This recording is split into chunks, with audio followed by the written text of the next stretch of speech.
Hi guys! Welcome back to my channel. So in today's video, ganda na intro ko. Gagawa ko ng get ready with me video while chit-chatting with you guys. Kasi when I was looking at my past videos, parang puro sila reviews, puro sila vlogs. Gusto ko namang mag-sit down and then makipag-chikahan sa inyo while answering some of your frequently asked questions to me. May mga nagko-comment din na gusto nilang mag-Q&A ako. Pero I've been avoiding that one kasi ayoko ng mga issue. Ayokong mag-tackle ng mga issue or mga kadrawahan sa channel ko as much as possible. And laging sinasabi sa akin ni my loves na as much as possible, wag kang magdrama sa channel mo. Good vibes lang kasi grabe intro pa lang, ang dami ko nasatsat. Kasi guys, nakakabasa rin kami ng mga comments na andito ako ngayon, sobrang lungkot ko, pero nung napanood ko yung mga videos nyo, naging masaya ulit. Parang mga ganong comments. So, dun pa lang, parang sabi namin, kailangan talaga we should keep our channel na good vibes lang. Though, meron din naman akong sinishare sa inyo na nag-away kami naman ganun. Pero I don't dig deeper na kasi ayokong mabad vibes din kayo. Ayun lang, hindi ko nililimit yung sarili ko. Pero as much as possible, hindi ko hinahaluan ng bad vibes. Pero for now, I'll get ready in front of you guys. Tapos, itatakol ko yung mga frequently asked questions. Yes, don't mind my hindi ko natapos kagabi kasi inantok na ako. Tatapusin ko siya later after I get ready. Asan ako? So, magsimula na tayo sa makeup. Gagamit ako ng primer na first time kong gamitin. This is the Milani Prime Perfection Face Primer Hydrating Plus Pore Minimizing Oil Free. Lahat na ng mga hinahanap ko sa isang primer nandito na. Alam niyo ba, before ako nag-film, parang sabi ko sa sarili ko kanina, ano bang itatakol ko? Ano bang sasabihin ko sa kanila? So, mostly sa mga question na tinatanong niyo sa akin about my YouTube story or something like that. Hala, bakit sticky ito? Most of the questions na tinatanong niyo sa akin is about my YouTube channel, kung paano magsimula, mga ganun-ganon. So, before ako nagsimula sa YouTube, guys, meron akong trabaho, home-based. And before home-based, meron din akong trabaho sa call center. Tapos, nung natanggap ako sa home-based job and kailangang mag-training, doon na, nag-resign ako sa Teletech. Tapos, nag-home-based job na talaga ako. Yung home-based job na tinutukoy ko is yung My Outdesk. Nalaman ko siya kay Aisha, Purple Aires, kasi siya yung nag-refer sa akin doon. So, natanggap ako. And marami din sa inyo nagtatanong about the home-based job. Para kang secretary ng isang real estate broker, parang ganun. Honestly speaking, hindi talaga madali. I think 20 kami noon, 20 trainees yung kasabayan ko. Tapos, 3 or 4 lang kaming nakapasok talaga, guys. As in, hindi siya madali, pero kaya. Kung kakayanin mo, makakapasok ka talaga. Eh ako noon, wala na akong trabaho. So, parang ginalingan ko talaga. Binuhos ko lahat doon. Luckily na nakapasok naman ako. And it was worth it. Worth it naman yung paghihirap, guys. As in, bakit na ba ako nagtatakol sa home-based job ko? Yun lang naman yung masasabi ko doon sa home-based job ko. It was worth it.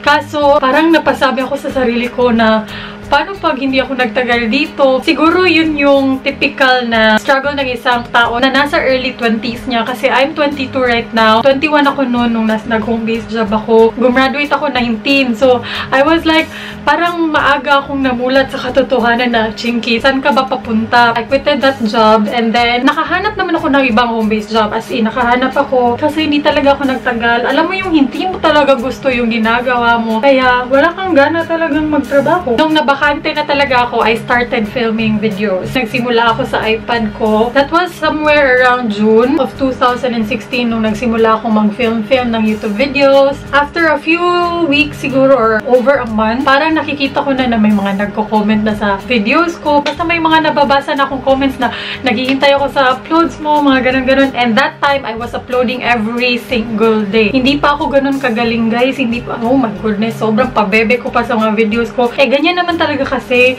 alam ko marami sa inyo nag-aalala kasi hindi kayo marunong mag-film, mahihiya kayo sa camera. Ganyan din talaga ako, guys, as in super. Kung napanood niyo yung mga old videos ko, sobrang pabebe ko dun. Ay nako, sobrang. So, kahit nahihiya kayo, push lang kasi practice makes perfect talaga, guys. Naniniwala ako dyan kasi I've been there. Kung hindi ako nag-practice every single day, hindi ako ganito ka-okay na magsalita sa camera. Kahit hindi naman ganun kaganda yung editing ko, oh my goodness, grabe, parang palpak na yung mga edit ko noon eh. Post lang ng post, tapos practice ng practice until masasanay ka sa pakikipag-usap sa camera. Yun yung ginawa ko. Tapos, when I saw that may mga nagko-comment na sa videos ko, parang doon lalo akong ginanahan, nag-grow na na yung subscribers ko. Nagsimula ako sa 0, tapos hala, ganyan, ganyan, 100, 200. When I reach 1,000 subscribers, I think 3 months yun, or after 4 months, 3 to 4 months siguro. I'm not even kidding you, ganun katagal. And then ko talaga napatunayan, guys, na sobrang hirap mag-gain ng subscribers sa YouTube. Lalo na pag ordinaryong tao ka lang like me, nagsimula ako sa wala. Hindi naman ako sikat sa social media before I started YouTube. Parang wala talaga, as in wala talaga akong platforms, ibang platforms na ginamit para mas lalong dumami yung subscribers ko. Wala talaga, guys. Yung followers ko sa Facebook, sobrang konti lang. Sa Instagram, naaalala ko pa talaga, parang naghihikaos yung Instagram ko mag-reach ng 1,000 subscribers. Sobrang hirap mag-gain ng subscribers sa YouTube. Tapos noon, hindi ko pa sinishare sa personal Facebook ko yung mga videos ko kasi nga nahihiya ako makita ng mga kakilala ko. Hindi ko naman kayo dinidiscourage, pero I'm telling the truth kasi yun talaga yung i-expect nyo. Lalo na pag wala talaga kayong followers or konti lang talaga yung followers nyo sa ibang social media. Prepare for the hardships. Ang hirap i-promote ng channel. But anyways, ayun nga, I reached 1,000. Hindi ko talaga makakalimutan. Sabi talaga ni My Love sa akin. Sabi ko kay My Love, My Love, 1,000 subscribers na ako. Sabi niya, la, ang tagal niya, no? Ang tagal mo pang magsasucceed dyan. Parang ganun yung sabi niya. Para ako nang hinayang na, hala, oo nga. It took me a couple of months to get 1,000 subscribers. So, how many months yung gugugulin ko dito para lang rumami yung subscribers ko? After I reached 1,000 subscribers, I took a break kasi parang napaisip ako doon. Parang sabi ko, magtatrabaho na lang ako ulit. Pero guys, naisip ko, I'm not doing YouTube for money, for subscribers. No, nag-YouTube ako kasi sobrang tagal ko nang gustong magsimulang mag-YouTube. College pa lang ako, gusto ko na talagang mag-YouTube. And saksi yung mga kaibigan ko dyan, si My Love. Nag-film na ako noon pa, college pa lang ako. Gamit ko pa noon, Digicam. As in, na-upload ko nga yun eh. Pero sobrang pangit. As in, sobrang pangit.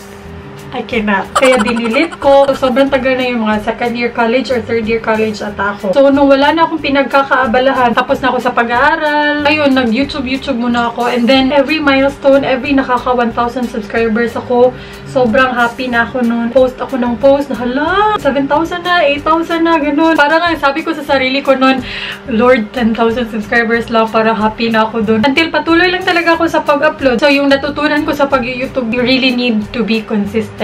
Kasi pag hindi ka nagpo-produce ng videos, para sa akin, maano yung mga viewers mo, manglood, magtatampot, makakakita sila ng ibang YouTubers na masusundan, tapos ikaw na sobrang delayed ng uploads mo, sobrang tagal mong mag-upload, parang wala na dun yung excitement. Hindi na ma-excite yung mga viewers mo na mag-abang ng videos mo kung ano nang susunod na pangyayari sa buhay mo. Kasi nga, hindi ka regular nag-upload. Kaya you really need to be consistent. Do it for your viewers. Yun din yung ginagawa ko. Kahit na sobrang drain na ako sa pag-i-edit, parang sinasabi ko sa sarili ko, tatapusin ko to, matatapos ko to, para bukas makakabasa ako ng mga comments na, yay, may new upload, parang ganun. Parang motivation ko yung mga comments ng viewers na, thank you Ate Chinky kasi may upload na naman. Kaya lagi kong sinasabi sa inyo, diba, na napaka-importante sa amin ni My Loves yung mga comments nyo kasi it keeps us going. Hindi lang yung views, guys. We're not looking at the views. Doon kami nakafocus. As much as possible, nire-replyan ko lahat ng naaabutan kong comments. So that's how my story started. Si Sis Cristabel Mariblanca. Thank you, sis. As in, thank you. Kung dili tungod nimo, amot lang sa kong buhaton sa kinabuhi. Day, di sad ko ma-successful ani sa YouTube kung wala ko nimo tabangi. Thank you, Gyuday. As in, thank you. I also dedicate my videos to you. Tungod nimo, samot ko mas giganahan mag-film. By the way, guys, yung ginamit ko nga pala sa face ko is itong Wet n Wild Photo Focus Foundation in the shade Soft Beige. Tapos yung concealer, Mary Kay concealer in the shade Light Beige. I got this from Syra May GC on Instagram. Ilalagay ko lahat ng products on the description box. Tapos yung pangset, Nichido Final Powder. Tapos yung ginamit kong sponge is Beauty Blender. So ayun, that's how my YouTube channel started. And I hope ma-inspire kayo in a way. Lalo na sa mga gustong magsimula dyan. Lalo na sa mga Bisaya na gustong magsimula dyan. Kahit mahirap na wala tayo sa Manila na sobrang daming events, push lang, as in push lang. Marami namang pwedeng videohin, diba? So, ayun. Ano pa bang lagi yung tinatanong sa akin? Editor, ayun. Lagi yung tinatanong, as in, sobrang dami talagang nagtatanong ko anong editor ginagamit ko sa mga videos. Guys, lagi yung nakalagay sa description box ko. Natutunan ko rin yan sa mga big time YouTubers, mga international YouTubers. Nilalagay nila sa description box. yung mga frequently asked questions nila, like anong editor ginagamit, ano pa ba? Camera that I'm using, it's the same camera that I use for vlogging, Canon G7X Mark II. And para sa mga gustong magsimula ng YouTube na meron din namang ikakabili ng camera, magsimula kayo sa Canon G7X kasi it does the job. Kahit vlog man yan o beauty videos, it does the job. Pero kung wala pang budget, ay naku guys, start with phones. Yung mga personal questions guys, hindi ko talaga yan sinasagot kasi nga again, kahit YouTuber ako, kahit nagva-vlog ako for you guys, I'm still entitled with my own privacy pa rin naman. Kasi kahit hindi ko naman yung sagutin, masaya pa rin naman yung channel, diba? Ano pa bang ibang questions nyo ha? May mga nagtatanong pa rin kung ilang taon na ako. 22, I'm still 22. Running 23 ngayong September 7. Sayang nga guys, kasi sa meet and greet, 2 to 5 lang kami doon. Hindi ako makakapag-celebrate ng birthday doon, pero anyways, dito pa rin ako magsa-celebrate sa Cebu. Hindi naman kami ma-celebrate na tao ni My Loves. Kaming dalawa, hindi talaga. Hindi kami mahilig sa mga handaan, mga ganun. Kain lang kami, kain sa labas, ganun. Siguro tamad lang kami maghugas sa plato. Okay, kaya alam ko na kasal. Ang dami pa rin sa inyo nagtatanong about sa kasal. Sa kasal naman guys, lagi ko itong sinasabi sa lahat ng mga nagtatanong sa akin na sa kasal, hindi ko hawak yan kasi hindi ako ang lalaki. Naghihintay lang ako kay My Loves. I know we're getting there naman kasi sinasabi din naman ni My Loves. I mean, napapag-usapan namin minsan, pero it's not really our priority right now, pero nasa plano namin. Parang ganun. Gusto lang naming maging practical na pag nakabuo na kami ng pamilya, may ikakabuhay kami, may pambubuhay kami sa pamilya namin. So, we wanted to be stable first before settling down. Ganun. Tapos guys, di ba alam nyo naman na kumuha kami ng bahay, ganun. Hindi madali ha. Ang dami namin binabayaran. So, parang nahahati talaga yung priorities namin, yung bills namin. Kung magpapakasal man ako guys, hindi ko gusto yung sobrang bongga. Hindi ko naman gusto yung sobrang simple. Gusto ko tamang-tama lang. Nandun yung family and friends ko, ganun. We want to save more. Kesa naman mag-asawa kami, mag-baby kami, tapos wala kaming pambili ng gatas. Kaya gusto ko stable muna kami ni My Loves. Mabubuhay kami ng simple pero nabibili namin yung mga gusto namin, nakakain namin yung mga gusto namin. Parang ganun. Gusto ko lang practical guys. Pero we're getting there. Malalaman nyo rin naman yun guys. Of course naman. Iba-vlog din naman namin yan. So sana ayun. So sana we're clear with the kasal thingy. Nag-iisip ako ng ibang questions nyo. Ayun. About sa meet and greet ngayong September, ang dami sa inyo nag-comment na Ate Chinky sa SM Calamba or SM Santa Rosa na lang. Tapos may iba din sa inyo nag-comment sa Nuvali. So yung tatlo yung pinagpipilian namin ni My Loves guys. And may isang viewer na nag-message sa akin na tutulungan niya ako, Chuba, mga ganon. Bisaya din siya. Tinanong ko siya kung saan ba talaga mas maganda. Sabi niya mas maganda talaga sa Nuvali. So ito na lang guys. Ipipin ko yung comment ko on the comments box below. Tapos mag-reply kayo dun sa comment ko mismo kung saan kayo boto. SM Calamba, SM Santa Rosa, or Nuvali. Tapos majority wins na lang, ganon ha. So comment kayo sa pinned comment ko, tapos magbotohan tayo para fair. Kasi guys, minsan lang ako doon, kaya kahit malayo yung resort namin sa city, okay lang kasi minsan lang ako pumupunta ng Manila, so carry lang. Tapos naman yung meet and greet sa MOA sa September 4, may mga nagko-comment din kasi na super late na niyan, hindi na daw safe mag-travel, mga ganon. Actually, gusto ko sana talaga mga hapon pa, mga 3, 4, kaso paano na yung nagwo-work, paano na yung may klase. So I was thinking, tambay na kami ng MOA mga 3 or 4 onwards. So nandun na kami sa MOA 3 PM pa lang. Ganon na lang siguro para maabutan nyo talaga kami. And kung hindi naman kayo makakaabot talaga sa meet and greet sa September 4 sa MOA, pwede naman kayong sumama sa amin ni My Loves sa Divisoria. Marami din naman sa inyo nag-comment na gusto nyo sumama. So the next day or on our last day, magdi-Divisoria kami ni My Loves. And kung gusto nyo sumama, I think may nag-comment sa Lucky Chinatown na lang daw yung meeting place. I think yun yung sinabi nyo. So parang doon na lang tayo mag-meet up. Basta guys, kung gusto nyo sumama, kung gusto nyo ma-update, follow nyo lang talaga ako sa Facebook page at Instagram. Yun yung pinaka-importante. Kasi kung gusto nyo malaman kung nasa na kami ng mga panahong yan, doon nyo malalaman. Okay? So ayun lang. I'm still open for suggestions pa rin naman kasi nga hindi ako expert dyan sa Manila, guys. Tinitake lang talaga namin yung mga suggestions nyo kasi hindi kami familiar dyan. magbotohan na lang tayo sa comments box below, ha. Ano pa bang ibang questions nyo? Nakalimutan ko na yung ibang question. Nag-eyeshadow ako ngayon. Yung ginagamit ko eyeshadow, guys, kasi marami sa inyo nagtanong nung makeup ko nung nanood kami ng Amazing Show. Ito yung ginagamit kong palette, guys. Focal Ure. Nakuha ko to sa yoshop.com. Matagal na to, guys. Ayan siya, oh. Sobrang ganda kasi ng mga kulay. Kaya ako siya ginamit. Yung pinakauna kong ginamit is this matte shade. Ito. Para siyang purplish na mauvish na matte shade. Okay. YouTube sweldo. May nabasa ko sa YouTube guidelines, guys, na it's not really ethical na sabihin talaga yung sweldo namin sa YouTube. Pero, I'll give you guys an idea. May napanood kasi ako mga videos na nagbibigay ng hints yung mga YouTubers on how much they are getting. And parang nasasabi ko sa sarili ko, are you really sure? I'm a small-time YouTuber, tapos yan lang yung sinasabi mo sa viewers na na-earn mo. It's very impossible kasi ang dami nilang views. Since I cannot tell you the exact amount, sasabihin ko na lang kung paano kumikita mga YouTubers through their videos. Hindi ako sure, guys, hindi ako sure dito, pero yun, ito yung alam ko. So, sa every 1,000 views mo na may lumabas na advertisement or ad or whatever it is, yung nasiskip ad, or kahit hindi yung nasiskip ad, if ever na may lumabas na ganyan before yung video mo, 1,000 times, bayad ka doon. So, every 1,000 lang talaga. So, if you have another 1,000 views na lumabas na naman yung ad, ayun, bayad na naman yun.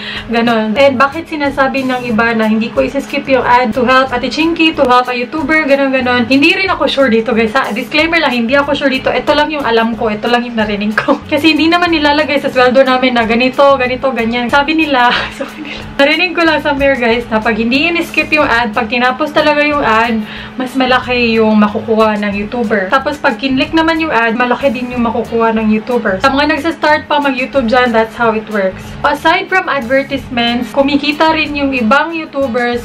Hindi ko masasabi na isa ako dun kasi I have never done a sponsored video. Never. Sa 1 year ko, guys, never akong gumawa ng sponsored video. Kasi yung mga pinapadala sa akin na free products, PR lang naman yun, guys. Pinapadala lang yun ng mga brands, ng mga companies, ng mga online shops para ipakita sa video. Pero hindi naman ako pinipilit na ipakita yun. Hindi rin nila ako binabayaran na ipakita yun. Nasa sa akin ako ipapakita ko sa isang video. So, ayun. Aside from AdSense, kumikita rin yung YouTuber through sponsored videos. Yun lang naman yung alam ko, guys. Sponsored videos. Guestings. Ayun. For guestings, meron ding bayad doon, of course. Meron ngang bayad yung mga host, yung YouTuber or guest pa kaya. So, ayun. Isa rin yun sa pinagkakakitaan ng mga YouTubers. Guestings or showing up on events, gano'n. Yung nilagay kong shade all over my lids is this one. Para siyang cool tone gray na medyo shimmery. Life updates. Kasi matagal na ako hindi nakapag-vlog, guys. Mga 1 week mahigit na siguro. Kaya, guys, hindi talaga lahat ng nakikita nyo sa YouTube channel ng isang YouTuber, yan lang yung ganap sa buhay nila. For me, I'm only sharing 10% of my life sa YouTube channel ko. Yeah, 10% lang ng buhay ko yung nakikita nyo sa videos ko. Kaya masasabi ko talaga na you can't judge a YouTuber pag hindi mo pa siya nakikilala in person talaga. Not through her videos. You can't judge a YouTuber through her videos. Dito lang yung sinishare. Hanggang dito lang yung sinishare namin sa YouTube. May mga nagtatanong nga rin sa akin, mga messages na paano daw ako nagbabudget, ganun. Tell you honestly, ang hirap. Lalo na pag dalawang pamamahay yung tinutulungan mo. Sobrang hirap, pero yun, you just gotta do what you gotta do. Tapos, hindi naman ako magaling sa pag-save ng money, guys. Uy, hindi talaga ako magaling sa savings. Kaya, guys, ay gayon. I've been looking for a life insurance na meron na ding health insurance, lahat na ng insurance.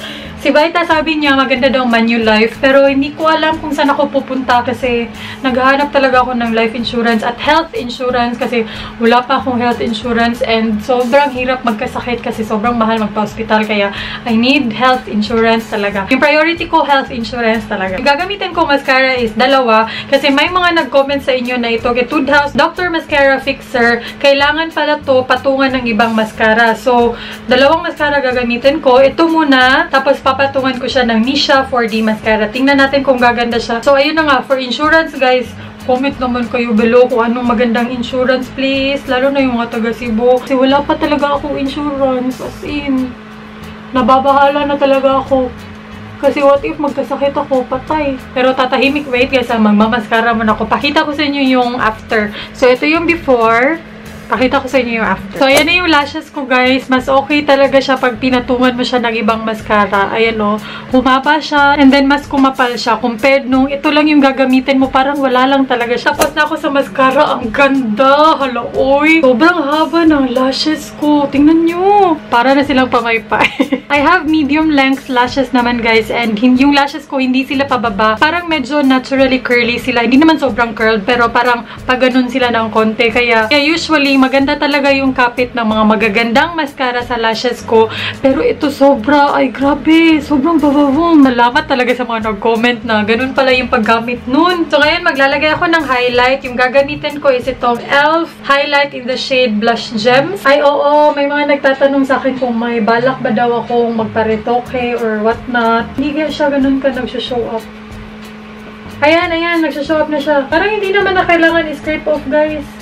Ayan, oh, nagsha-show up naman siya. So, ayun, about retoke pala. Ano daw masasabi ko sa pagpapa-retoke? Hindi ako anti-retoke kasi kung marami lang akong pera, hindi ako magpapa-retoke, guys. Siguro sumagi yan sa isip ko, yung ipa-retoke ko yung ilong ko, pa-retoke ko yung panga ko, or yung sobrang bilog kong mukha. Pero the more I matured, guys, parang wala na yan sa isip ko. As in, hindi na yun sumasagi sa isip ko na mag-iipon ako kasi gusto kong magpa-retoke. Hindi na. As in, parang tanggap ko na ganito yung mukha ko. Kasi guys, kung hindi ganito kapango yung ilong ko, kung hindi ganito kabilog yung mukha ko, hindi naman ako magiging chinky. You get what I mean? Parang hindi magiging chinky yan kung hindi pango ang ilong, kung hindi bilog ang mukha, kung wala the virgin. So, if you're asking about my opinion about surgeries or retoke, okay lang naman yan. Uy, as long as may pera ka, as long as hindi ka magugutom after mong magparetoke kasi naubos pera mo, okay lang yan. Uy, buhay mo yan, katawan mo yan, mukha mo yan, kung saan ka happy, dun ka.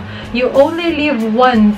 Yan, magandang motto yan sa mga haters, sa mga bashers. You only live once. Huwag mong aksayahin yung buhay mo sa pangbabash, sa pang-iinsulto ng ibang tao. Maging happy ka dyan. Isa lang yung buhay natin, tapos magiging miserable pa. Be happy. Find your happiness. Ganun. Okay tong highlighter na to ah. In person, natural lang siyang tingnan. Pero kailangan mo talaga siyang i-build up kasi nga hindi siya ganun ka-pigmented. Pero it's very nice. So, ayun guys, yun yung take ko sa retoke. I'm not against it kasi may mga kakilala din ako na nagpa-retoke. And maganda naman yung result sa kanila, as in, sobrang ganda. Kaya parang minsan sabi ko, magpa-retoke na lang kayo. Pero hindi na guys, hindi na talaga yun sumagi sa isip ko, as in. Kontento na ako sa sarili ko and yun lang yung sinasabi ko lagi sa sarili ko na hindi ka magiging chinky kung wala yan. Parang ganun. Tanggapin mo na yan kasi yan yung chinky. Okay, let's do our lips na. Yung ginamit kong lipstick doon sa video na yun nung nanood kami ng amazing show sa vlog. Ito yun, yung L'Oreal Contour Parfait in the shade 656 Honey. Ayan siya. Lip pencil lang to guys. Tapos from L'Oreal. Ito yung nabili ng kapatid ko nung nasa States pa siya. Kaya hindi ko alam kung available to sa Philippines. Pero hindi ito yung gagamitin ko today. Kasi hindi ko feel mag-nude lips ngayon. Feel ko mag-bold lips. Eh, matagal ko na itong hindi nagagamit. So gusto ko siyang gamitin. Ito yung Kylie Liquid Lipstick. Parang ayaw niya magpagamit ulit. Ito yung Kylie Liquid Lipstick in the shade Kristen. So, ayun lang. Natakol ko ba lahat ng gusto kong sabihin? Yeah, yun lang naman yung gusto kong itakol, guys. Or i-chika sa inyo. Ayokong pag-usapan yung mga kadramahan ng buhay, kadramahan ng YouTube world. Kasi that's already a given. So, yung gusto ko i-chika sa inyo, yung mga topics na mas makikilala niyo ako. So maglalagay muna ako ng lip pencil, guys. Wait lang.